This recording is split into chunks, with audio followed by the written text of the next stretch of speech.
The scars of Delling City do not fade quickly. Squall's survival at the sorceress's hands is a miracle, but the encounter leaves him restless. His once calm detachment begins to erode, replaced by questions he cannot easily dismiss. Duty binds him, yet the threads of destiny tighten, drawing him closer to mysteries older than Seed itself. The battles with Galbadia are only the surface of a deeper storm. Dreams begin to haunt Squall and his companions. At odd moments, they awaken in the lives of others, assuming the roles of strangers who lived years before. In these visions, they walk the path of Laguna Loire, a carefree soldier-turned-wanderer, whose warmth and clumsy charm stand in stark contrast to Squall's severity.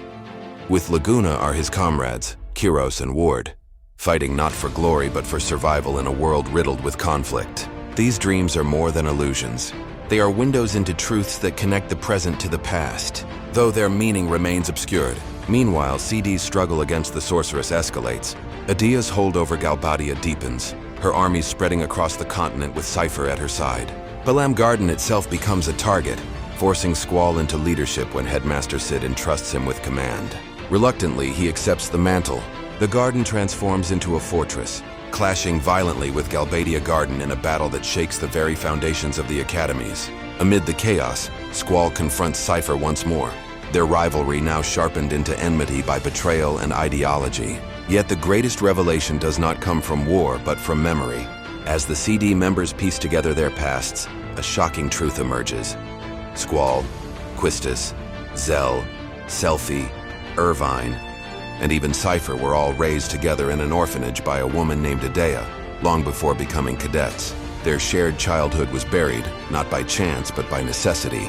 The Guardian forces they junctioned to gain strength exact a hidden price, memory itself. Years of relying on these beings have eroded their earliest bonds, severing recollections of their connection until now. The sorceress they fight is not a stranger, but the matron who once nurtured them.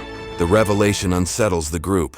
To battle Adea is to strike at the very heart of their past, yet her transformation into the sorceress's vessel leaves no room for hesitation. Squall's isolation fractures further under this weight. Once he fought only for orders, now he must face enemies who were once family. Even his certainty in his own strength wavers. In the midst of these struggles, Renoa's path grows more entwined with fate. Her bond with Squall deepens, but her own destiny begins to awaken. When she comes into contact with a powerful sorceress's power, she becomes the unwilling host of a force beyond her control. Squall, the man who once resisted all attachments, finds himself standing on the precipice of fear, not for himself, but for her. His heart, long guarded, is forced open by the terror of losing her. The CD's path carries them eastward, beyond familiar nations to the technologically advanced empire of Esthar. Hidden behind near-invisible walls and cloaked from the world for decades, Esthar is a realm of science and ambition, a stark contrast to the Garden's militaristic traditions. Here, the truth of the sorceress's cycle begins to reveal itself.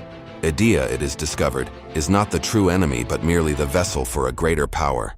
Ultimecia, a sorceress from a future yet to come, who seeks to compress time itself into a singularity under her control. In Esthar, Squall also learns the true significance of the dreams of Laguna. Far from being random visions, they are threads woven directly into his destiny. Laguna Loire, once a wandering soldier, has risen to become president of Esthar, carrying the burdens of leadership in his own flawed but earnest way. His life, his choices, and his compassion have shaped the present, even as Squall CD prepares to decide the future. Confronted with his tapestry of past and present, Squall undergoes a transformation. No longer merely the stoic mercenary, he begins to accept the responsibility of connection. He acknowledges the pain of bonds but also their strength. His growing feelings for Renoa, impossible to deny, drive him to protect her at any cost. What began as a mission for CD has become his personal war. But Ultimecia's shadow looms larger with every passing moment.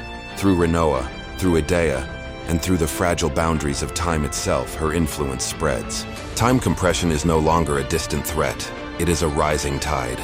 The seeds forged from orphans, trained as mercenaries and bound by fate, must now rise as the world's last defense.